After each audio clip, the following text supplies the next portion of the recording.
بہت سے مومنین اہل توفیق وہ ہیں کہ جو ہر شب سورہ ملک کی تلاوت کرتے ہیں،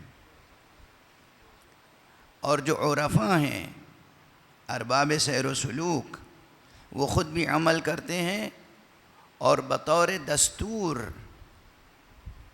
اپنے زیر تربیت ارباب سیر و سلوک کو تاکید کرتے ہیں کہ نماز عشاء کے بعد سونے سے پہلے سورہ ملک ضرور پڑھیے گا۔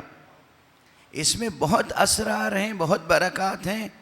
جہاں اور اسرار و برکات ہیں وہاں ایک خاص سر، ایک راز یہ ہے جو وہ بتاتے نہیں ہیں، میں ممبر پہ علم نشرہ کر رہا ہوں، کہ انسان مومن کا رشتہ امام عصر سے مستحکم ہو جاتا ہے۔ اور یہ سورہ اور یہ آیت آپ دیکھیے، اب پھر میری عادت ہے اور عمدن بھی یہ کرتا ہوں کہ مثالیں دیتا ہوں ادبی مثالیں اس لیے دیتا ہوں چونکہ ادب وہ چیز ہے جو کامن ہے۔ ایک فقیہ، ایک مجتہد، ایک فلسفی، ایک سائنٹسٹ، ایک ڈاکٹر، ایک انجینئر، سب کی فیلڈ الگ الگ ہے، لیکن ممکن ہے کہ سب میں ادبی ذوق مشترک ہو، اور ہونا چاہیے کیونکہ زبان مشترک ہے۔ کتنے آپ نے دیکھے ہوں گے کہ بھئی انجینئر ہیں مگر بہت اچھے شاعر ہیں، ڈاکٹر ہیں لیکن بہت اچھے ادیب ہیں۔ تو یہ ادب جو ہے چونکہ کامن ہے، اور اس پلیٹ فارم پر، اس مجلس میں، اس فرش پر چونکہ ہر زندگی کے ہر شعبے سے لوگ ہوتے ہیں تو ادبی مثال ہی مناسب ہوتی ہے۔ ادبی تخلیقات میں دو چیزیں اہم ہوتی ہیں بطور خاص۔ اگر نثر ہے تو پہلا فقرہ اور آخری فقرہ۔ عموماً جب ہم فیصلہ کرتے ہیں کہ کوئی کتاب پڑھیں یا نہ پڑھیں، دیتے ہیں کتاب تو بہت سے حضرات دیتے ہیں، یا ہم جب لائبریری میں جاتے ہیں ایسے ہی، یا کسی بک شاپ پہ چلے گئے تو یہ دیکھتے ہیں کہ پہلی سطر کیا ہے کتاب کی، اور فوراً پلٹ کے دیکھتے ہیں آخری سطر کیا ہے، اور پھر فیصلہ کرتے ہیں کہ یہ کتاب پڑھنی ہے یا نہیں پڑھنی ہے۔ مضمون کا یہی حال ہے۔ اچھا، نظم اور شعر میں بھی یہ ہے، ابتدا، آغاز رباعی کا پہلا مصرع اور رباعی کا آخری مصرع، اور رباعی میں ایک سنت یہ ہے نا کہ پہلے مصرعے سے دوسرا مصرع زیادہ مضبوط ہو، دوسرے کے مقابلے میں تیسرا، اور سب سے مضبوط مصرع چوتھا اور آخری مصرع ہو، وہ ہوتا ہے جان سخن۔ قرآن مجید کا ہر فقرہ جان سخن ہے۔ قرآن مجید میں یہ اول و آخر دیکھنے کی ضرورت نہیں ہے۔ قرآن حکیم کا ہر فقرہ جان سخن ہے، مگر پھر بھی ہمارے لیے جان سخن ہے، اور جو متکلم ہے اس نے یہ سب اسالیب سکھائے ہیں، اور اس نے اس کی رعایت کی ہے کہ کلام آغاز جہاں سے ہوتا ہے وہاں بھی ذہن و قلب بشر کو جذب کر لے، گویا تسخیر کر لے، اور پھر جہاں ختم ہوتا ہے کلام وہاں نتیجہ عطا کر دے۔ تو سورہ مبارکہ ملک کا بھی آغاز جو ہے براعت استحلال، اگر اسی پہ غور کر لیجئے تو معلوم ہوتا ہے کہ یہ کوئی روزمرہ کی معمول کی بات نہیں ہے، کوئی بہت غیر معمولی بات کہی جا رہی ہے۔ کیسے؟ بسم اللہ الرحمن الرحیم، تبارک الذی بیدہ الملک وهو على كل شيء قدير الذي خلق الموت والحياة ليبلوكم أيكم أحسن عملا وهو العزيز الغفور۔ ان دو آیتوں میں اتنے مضامین ہیں کہ زمانہ غیبت میں زندگی بسر کرنے کا پورا دستور العمل دے دیا ہے۔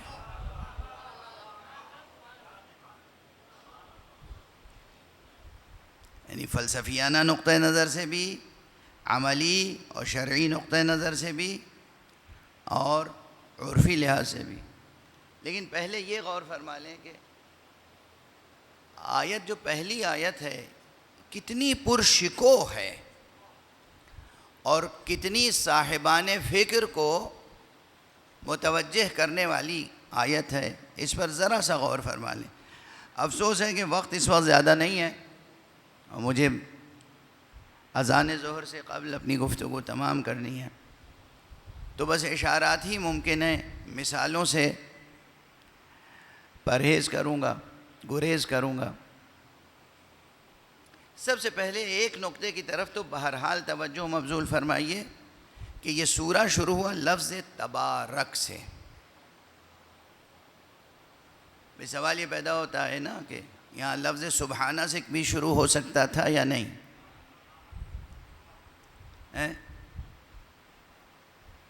سبحان الذی بیدہ الملک وہو علی کل شیء قدیر۔ کوئی اس میں عربک گرامر کے لحاظ سے غلطی ہو سکتی ہے؟ بالکل نہیں، گرامیٹیکلی بالکل درست۔ اور کوئی اور انسان کہتا تو شاید یہ کہہ بھی دیتا۔ یہ کلام خالق ہے۔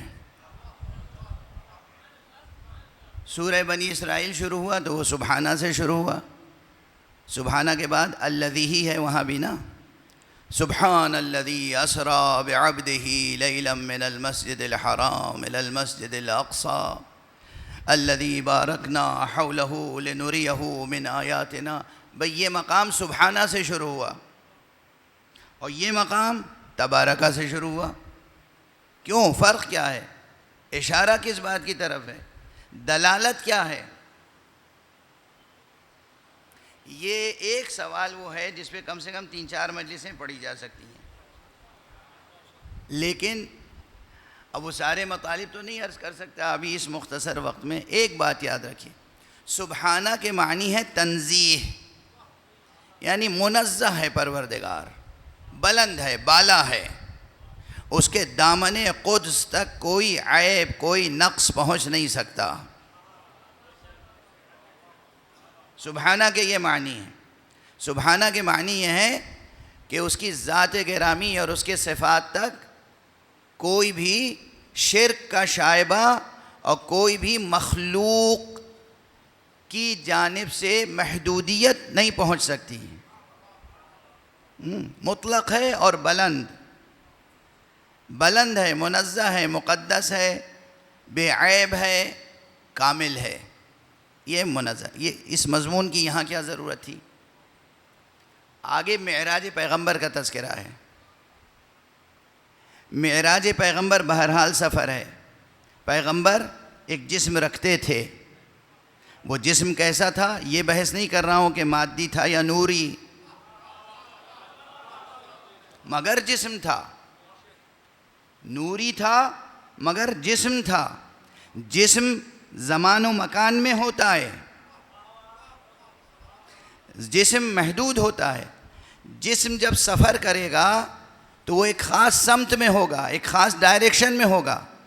اب اگر پیغمبر نے سفر کیا اور حق سبحانہ و تعالیٰ کے تعلق سے کسی کے ذہن میں یہ آ جائے کہ یہ سفر کر کے کہیں تک گئے، اس کا مطلب وہاں خدا تھا۔ اس کے معنی ہے کہ خدا کے لیے زمان و مکان کا حصار قائم ہو جائے، خدا کے لیے ایک جہت قائم ہو جائے، خدا کے لیے ایک محدودیت قائم ہو جائے۔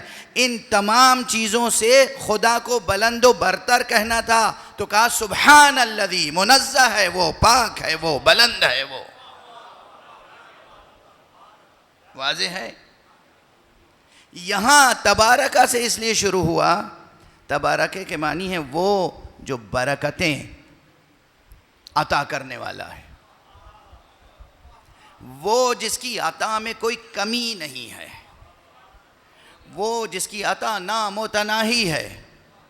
یہ مضمون بتا رہا ہے کہ آگے جا کے کسی کی زندگی کے اضافے کی بات ہونی ہے.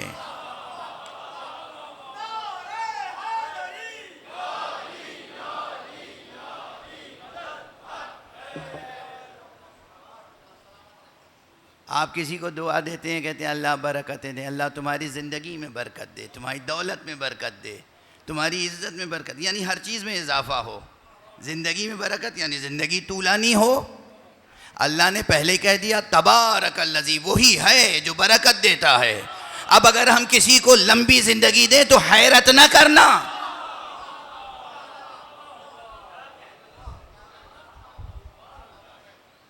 ایک بلند صلوات پڑھ دیجئے محمد والا.